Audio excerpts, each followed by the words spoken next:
You're good.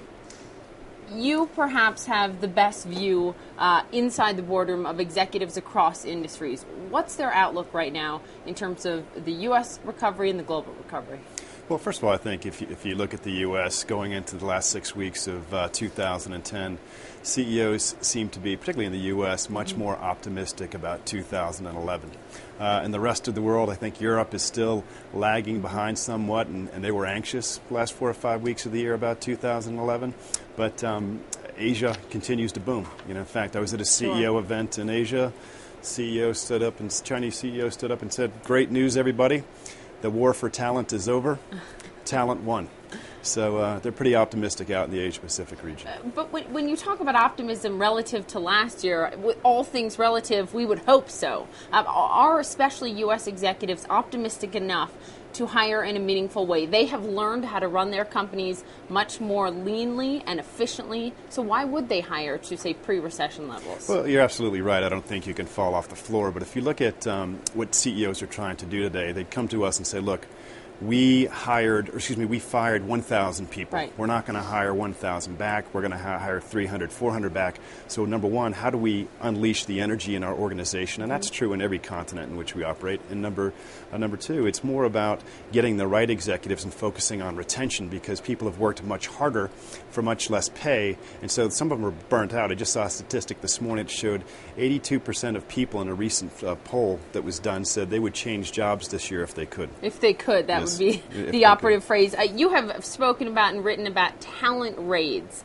and especially in the technology sector right now, we have seen Google increasing what they're paying to try to keep that top talent. Google now announcing they're making their biggest hiring ever, thousands of employees that they'll bring on. Are we seeing sort of raiding of talent?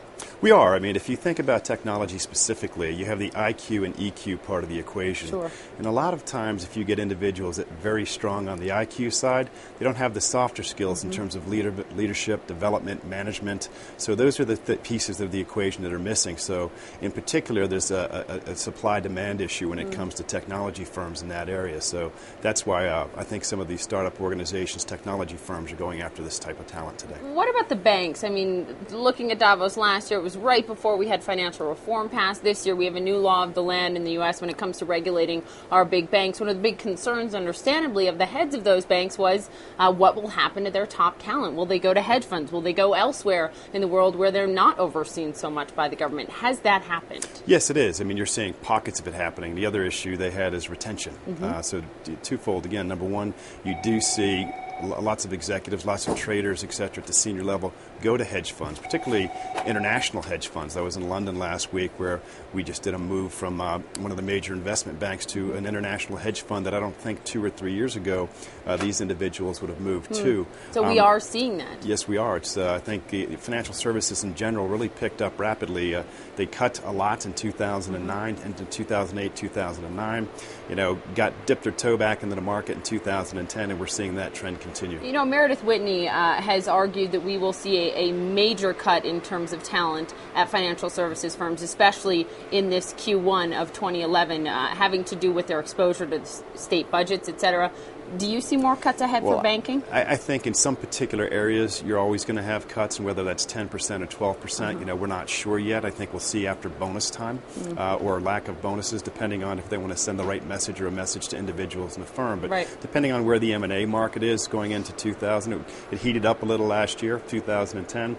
We'll see what happens early on in 2011. So a broader question here when it comes to leadership, because succession planning can truly save or destroy a company, no matter how large. We've seen it for decades.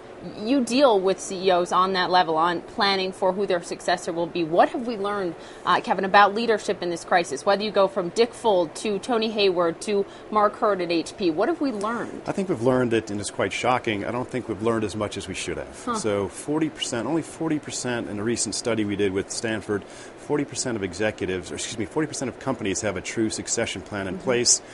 Boards spend roughly 2 hours a year on succession planning. And if you think about it, it's less than a game of golf.